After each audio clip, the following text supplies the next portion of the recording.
You're listening to the Small College Movement podcast with Scott Novak. Join me as we learn about the stories, innovations, and successes happening at small colleges around the country. Because remember, great things happen at small colleges. For those who want to learn beyond a lecture hall, this is an open invitation to immerse yourself in hands-on research, open discussions, and true passions.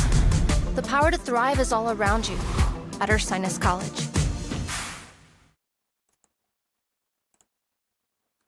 Hello, everyone, and welcome again to another episode of the Small College Movement podcast. My name is Scott Novak. I am your host, and today I will be profiling Ursinus College in Collegeville, Pennsylvania. So a little bit about Ursinus.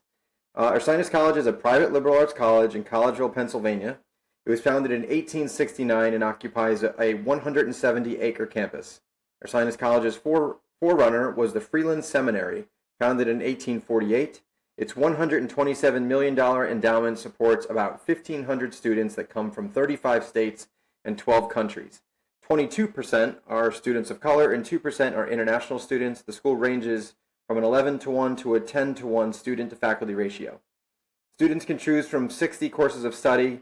Popular majors at the college are biology, English, psychology, international relations, business and economics, and health and exercise physiology. The common intellectual experience is something that's unique to Ursinus College, and what that is, it is a seminar course required of all first-year students and is a requisite for the bachelor's degree. It was established in 1999, and it is composed of 2 semester-long seminar courses that help students to figure out their degree path and their path after college. Students read from a range of philosophers and academic thinkers and discuss them with their classmates. The 170-acre campus is 25 miles northwest of Philadelphia, Pennsylvania, and also is within 3 hours of New York City, Baltimore, and Washington, D.C. They are some famous alums from Ursinus is John Brooke, Union General of the American Civil War, Gerald Edelman, Nobel Prize alumnus from the class of 1950, Dan Mullen, former college football coach and analyst for ABC and ESPN, and J.D. Salinger, a writer. Today I'm really excited to have as a guest on the Small College Movement podcast is the Director of Admissions, Lauren Sciocchetti, which I learned how to pronounce her name when she told me it rhymes with spaghetti. So Lauren, welcome to the Small College Movement podcast. Very excited to have you on today. Hey Scott, good to see you. Well, Lauren, I held out of the opening the information about Ursinus and the athletics. So what conference is Ursinus in, and tell us a little bit about that piece, and then I'd love to hear a little bit about your story and how you got to be Director of Admissions at Ursinus and your background as well. Yeah, absolutely. So Ursinus is part of the Centennial Conference, which was as one of the top Division III conferences in the country. So we compete against excellent institutions in the region, some of the best institutions in the region, which is a great benefit for our students here because they're competing against some of the best Division III athletes in the country on the athletic side of things. Yep. So a little bit about me. So I came up starting talking about athletics, as I looked at my college search, I decided I wanted to play soccer in college, and that was part of my search process. So I played soccer at University of Pittsburgh, Division I program, and then after college, I realized I thought I was going to go to law school and got into a law office to kind of explore that a little bit and realized I was clawing at the walls to be back outside. So couldn't lose the athletic bug, could you? Exactly. I couldn't do it. So Right. I spent a little bit of time doing that and found my way into coaching at the Division III level. And I was very purposeful about that. So I was at 3 different schools coaching as an assistant coach, Division III, and then took on the head coaching job at my former institution, Newman University. So I was a head coach there as well as in admission. I also have a background in social work. So I have that perspective as well of how to help people in general. So it all kind of came together in the coaching side of things. I was the head women's soccer coach for 8 years there. I stepped down in 2021 after the pandemic because I started to realize that my favorite part about being a coach was the recruiting and putting the puzzle pieces together. And being in admission allowed me to do that in a bigger picture. So I've really enjoyed my transition. I pull that experience in coaching a team into my day-to-day life as a director with my direct reports and everyone on my team, but also know the importance of athletics in college to be able to bring that as part of my puzzles of how to meet our enrollment goals and long-term sustainability for schools in general. Yeah, and one of the reasons I really wanted to have you on the podcast is to focus on athletics, because I've not done a lot of that so far, and I know that your background and experience is exactly kind of the feedback that anyone that might listen to this would appreciate, right? Because I think you can give a good perspective from the administration of an institution and how to work with athletics teams, but also from a student perspective and a coach perspective and an enrollment perspective. So I just think that I'm excited to hear what you have to say. But my first question for you is specific to, all right, you were a Division I athlete, which I would imagine took up all of your days and a lot of time, right? And I know that you've told me before that you very much enjoyed your experience playing for the University of Pittsburgh. But tell me a little bit about the difference between being an athlete at a Division I institution and then what a student might experience in being on a Division III small college, like I'm here to talk about, athletic situation or their experience that they might have. Yeah, absolutely. So exactly what you said. The reality is you can probably do 2 or 3 things if you're a Division I athlete, and that's about it. You're also limited in some ways in majors that you can choose because of the time you're away. I always tell people my one experience my sophomore year, I was away 16 out of 31 days in October. So I was less of a student and more of an athlete in that month, but then you have to find a way to make your athletics work for you and balance your academics with that. And it's a lot harder because you are year-round part of the team. It's now morphed even more to in the summers, being there on campus, and that is absolutely a great fit for students that want that. But the reason why I transitioned to the Division III and the coaching at small schools is honestly the ability to do other things as part of being engaged on the campus. I talked when I recruited athletes, I talked a lot about how the athletics that has shaped them as young people growing up, and thinking about long term, what does that passion and desire for your athletic program, how does that change into a passion and desire in something else in your life? Because the reality is very few people go on to play professional sports at any level. But if you're playing at the Division III level in college, you still have your team. You still can compete for a national championship because that ring is a ring at no matter what level. Sure. You still get the opportunity to win, play at a high level, but you can start to transition your passion for athletics to the other things in your life that really you can be excited about. And maybe that's your major, maybe that's a cause that you're really passionate about. So finding those ways to kind of reshape your thoughts, because a lot of athletes after college do go through a bit of depression because they've lost that consistent part of their life. So I loved when my students were able to study abroad or join a club or group. I tell a story about a student that I had that came in and she knew she wanted to play soccer, and she was like, that was what she wanted. And by the end, she was a nursing major, and she loved her nursing friends because they talked about issues and common challenges, and just seeing that development in her is harder to see at the Division I level because they don't have the time for the same experiences a lot of time at the Division III level. So I think there's definitely balances, and every student's a little bit different, but that's why I made the switch, and I really stuck with it for 18 years. Wow. That's a lot of good feedback. I would also ask that, I would imagine that there are a lot of students out there that believe that and maybe they are good enough to play at the Division I level, maybe. But true statement that if you're pretty good and you're borderline Division I, you can play right away and be a star potentially at the Division III level in some cases, depending on the sport and other players in the team and all that. I understand all of that. But there could be some value in thinking about, where am I going to excel on the athletic field and, continue to be a star if they've experienced that in high school and other places too. Absolutely. And I think it's really hard to think of the entire package. That was one thing that I didn't think about, is playoff experiences. You know, I was on a very good team growing up, and in college we were a relatively new program, so it was really hard not to be good as a team. So like thinking about that, I always asked my student athletes about, you know, what is success to them, because that can also really help them shape what experience they want at the college level. Because if success is, you know, winning, they need to be including that in their thought process, or playing a lot.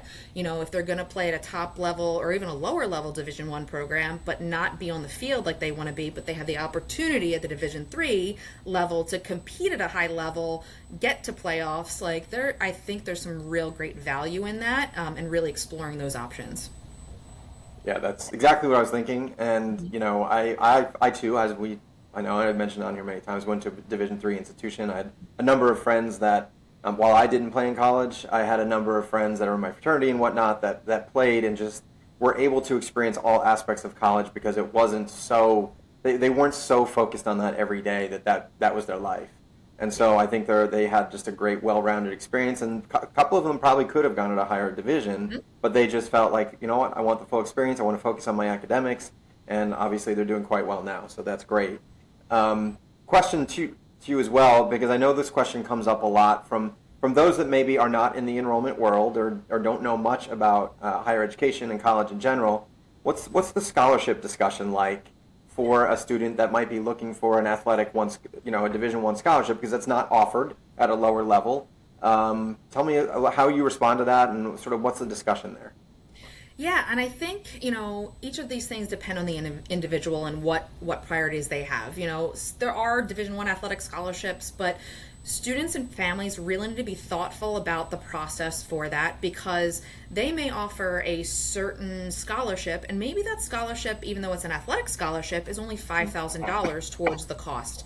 If there's no other merit or aid that they're going to get, you know, that's only going to cover a very small portion. And yes, you can say you received an athletic scholarship, but I caution people to be worried about the perception of, you know, I got an athletic scholarship. When you're thinking about smaller schools, there are a lot of schools out there that offer really good merit opportunities that are just built into the review process. And not every school is, but it is worth looking at.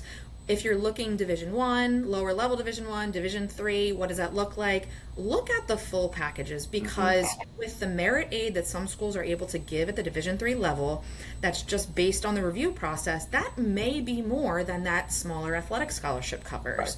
So I feel like you just have to have the full picture and making sure you're asking all of these questions.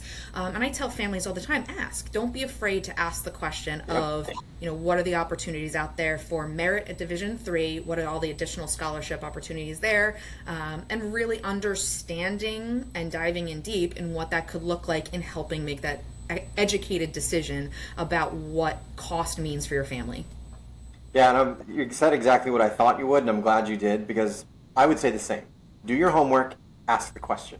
Because I think there's like, that goes for a number of different topics when it comes to searching for a college if you're a student and parent.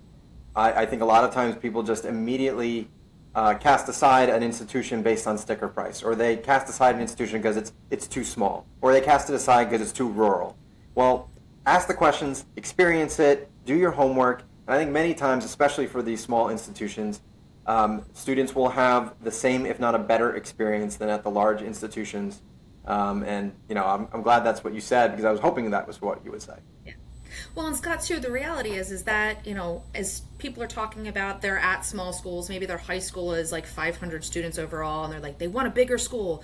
But they don't realize Ursinus is 1,500 students. That's going to be a different experience than a 30,000 person school. It's still going to feel differently than your small, close-knit high school. So really being able to come back and experience it at different times. And especially being a student athlete, visit multiple times, especially if your sport's outside, because the reality is some campuses may look beautiful in May, June, July, but do you want to be competing there outside in February, March, April when snow's on the ground and it's really cold? And so it should all play a role in the thought process. So really doing your visits, making sure you understand processes, and really thinking about all of the pieces and how they fit together.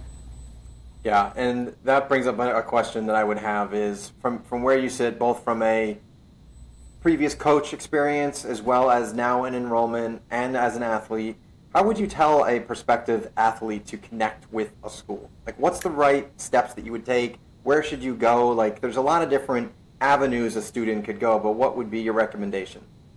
Yeah, so if it's really a student athlete that is looking to compete at the varsity level in college, your first stop is usually going to be the coach. And that conversation really should be, hey coach, I'm interested in playing at the college level. What are the steps to be recruited? And really helping that student understand, like, all right, this is what I need to do. But that starts with the student doing the research in the schools they might be interested in. So really understanding those processes of, like, I'm going to reach out to coach not just because they're going to be at my tournament or game or match or competition, but I've done a little bit of research on the school. And then you can tailor your conversation with the coach to say, Coach, I've looked at Ursinus, I'm interested in visiting campus. Can you tell me about the recruiting process?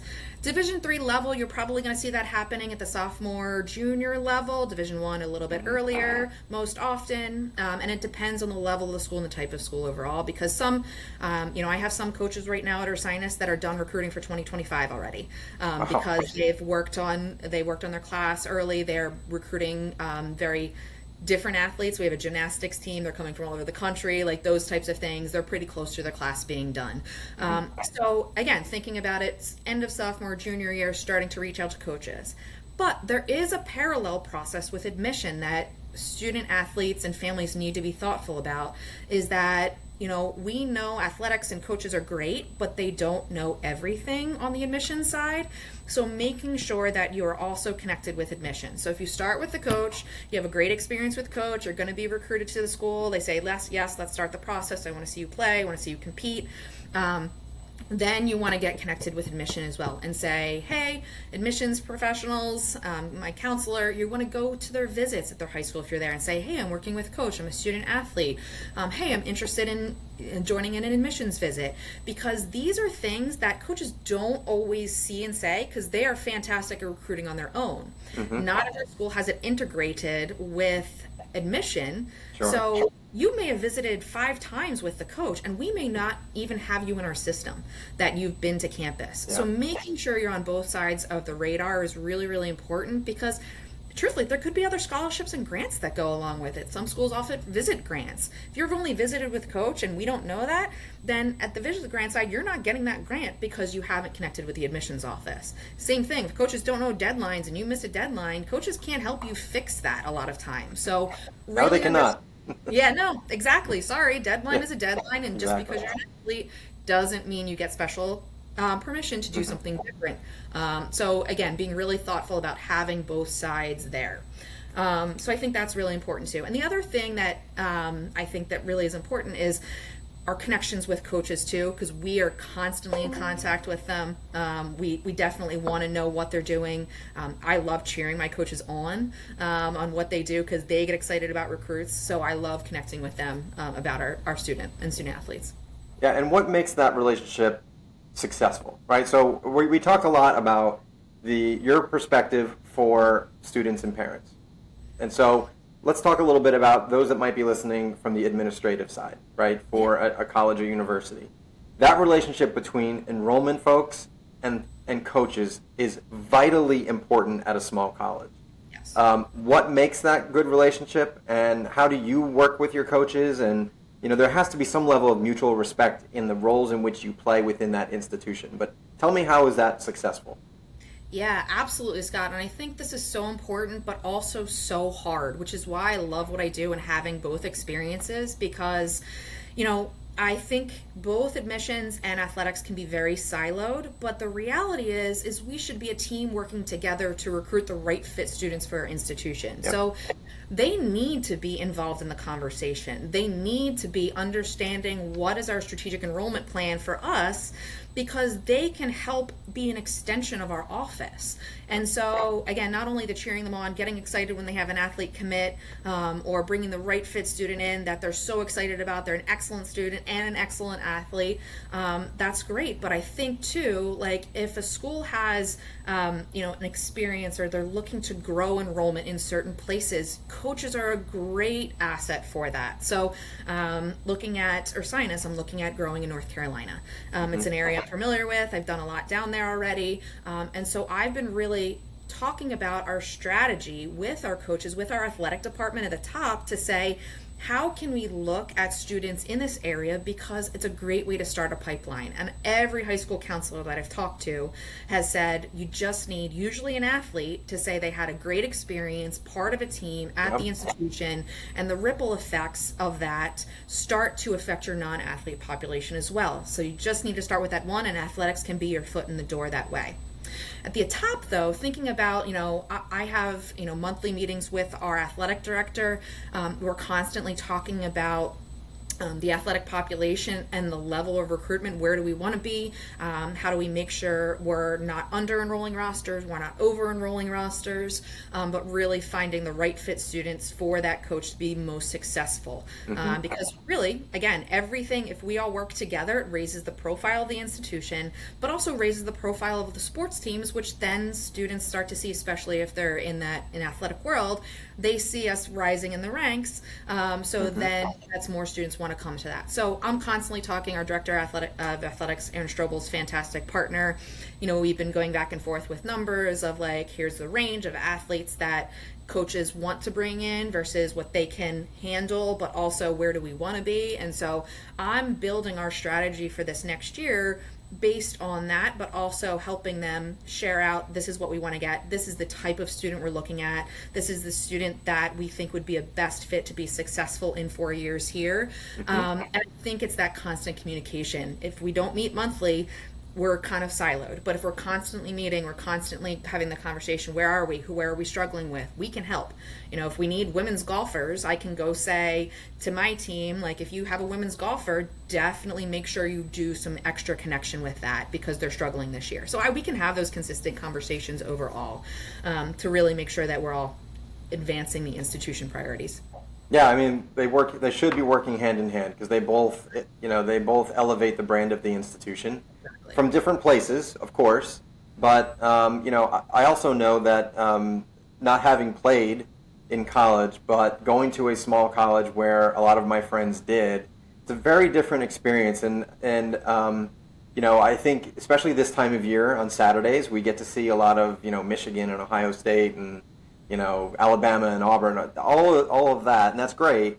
But my experience in going to a Saturday football game in central Pennsylvania to see my friends play and just being kind of relaxed but still being into it is also a great experience. Different, but I think I know Ursinus gets good attendance at games and things, and I think that's a big aspect of the college too.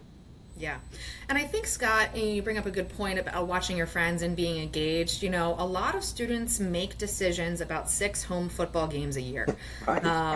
Going to those big flagship institutions, and they're excellent institutions, sure. But you should be thinking about the whole picture and how you're going to thrive, where you can still go to a football game on a Friday night. You can still cheer on your friends in their sporting events, but you're really getting what you need and that personal connection at a smaller school where you're going to know your faculty. And if you're applying to med school, you're going to have 3 different people to write letters of recommendation for you. Good luck having that and finding that connection at 100%. A bigger school. Like it's challenging. So there are such benefits to being able to be connected in a smaller school with people around you that really know you and know they want you to succeed, to be able to springboard your career after you graduate. 100%. And you're always going to have the opportunity to attend if you want to. Like I went to a bunch of Penn State games. Exactly. That was fine. I got my fill out of that, right? And I was still able to experience all the other things of college. So totally agree. So switching gears a little bit, tell me a little bit about how this year is going. What positive signs are you seeing for 2025? Last year we dealt with the FAFSA debacle and everything else, and challenging year for all schools, small schools in particularly. But there's hope for the future, and I know that 2025 is a really important year for a lot of institutions that are tend to be a little smaller. So what are you seeing out there right now? Yeah, and again, I do some travel because I enjoy the travel and being on the front line and really connecting with students and hearing what they have to say. And I think students are craving connection. They've lived behind their phones for the last few years now. They lived through COVID and what that means. And now I think we're at the cusp of students were in 8th grade and 9th grade when COVID happened. So they've had a couple years of high school, but every year's been a little bit different. With what gap they had based on what kind of year they missed in school. So we're starting to see students that are really craving that connection with other students. And what I get excited for is how can we find ways to connect them differently? It's what employers want. They want those soft skills. They want those ability to have conversations and mingle and network, and those a little bit have been lost with our digital world. But I see students craving it more. I see more of students saying, no, I'm putting my phone down and I want to have conversations. And I think students are seeing that and identifying that. And that's been kind of fun to start to watch. And I'm excited to see the opportunities of where that goes with our students. I think students really want to be involved. And that, again, being in a small school, I think that's huge. And, I think we started, was the number I got off the top of my head last week, like 20 additional clubs and groups that Ursinus students have started this year because all of the things from the pandemic are starting to come back, but their interests are a little bit different. So they're changing what they're really interested in connecting over. Again, can't not mention the FAFSA. As much as we're nervous, the word that we hate mentioning, I know. Nervous. But I think there's, we've experienced it, we've dealt with it. I think schools have plans now based on what they did last year. So even if things don't go our way, we have some real plans on how do we manage it better. And I think we're more ready for communication. So knowing that we may get information on the drop of a hat, being ready with that communication of this is what's been communicated to us, this is the next step we're taking, and being kind and understanding and really thoughtful about how can we make sure to make this process as easy as possible for you. Because the reality is the changes with the FAFSA will make it easier for a lot of families. It's just we have to get to the point where it's open and works correctly, and we're still hopeful. And that the fact that they bumped back, they're doing all this testing between now and December 1, that the reality is by December 1, we'll be able to do a really efficient rollout of what we can do financially at offer-wise. So I think all of those things are really exciting for the future. Again, I think higher ed is in a hard time of really understanding and reimagining who we are and what we do. But I like that too. I like that. We can't just stay stagnant, and we have to find the next way to best meet students where they are. And it makes us think, and that's what makes my brain hurt, but my brain will feel good about what can we do differently, and how can we imagine this problem differently and really meet students where they are in the world now. Yeah, and I'm going to say that you had to have listened to my podcast before, because that is my biggest pet peeve for this generation of students is the phones and the lack of communication. So the fact that you said that as something that you're seeing differently, I love hearing that. Like, that's very exciting to me, because we need to get back to that. That's just an important aspect, especially for small colleges, because like I've said many times on this podcast, you don't have the ability at a small college to just hide. You can't hide behind your phone. You're not going to be successful if you're the type of person that wants to sit in a classroom with 300 people, go back to your dorm room and not do anything, or even as a graduate student or a transfer student or international student.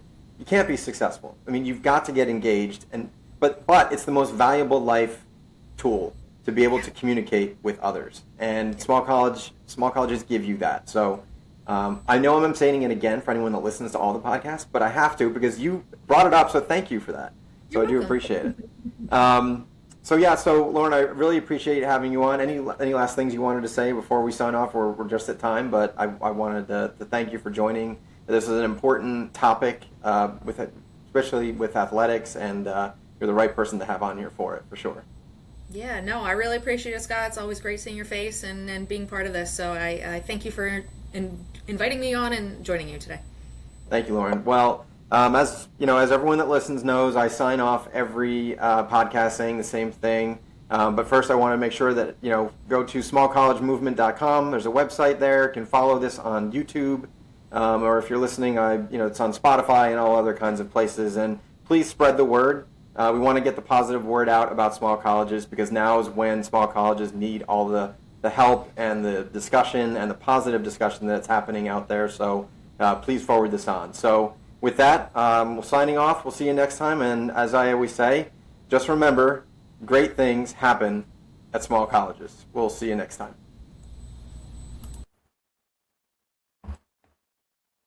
For those who want to learn beyond a lecture hall, this is an open invitation to immerse yourself in hands-on research, open discussions, and true passions. The power to thrive is all around you at Ursinus College.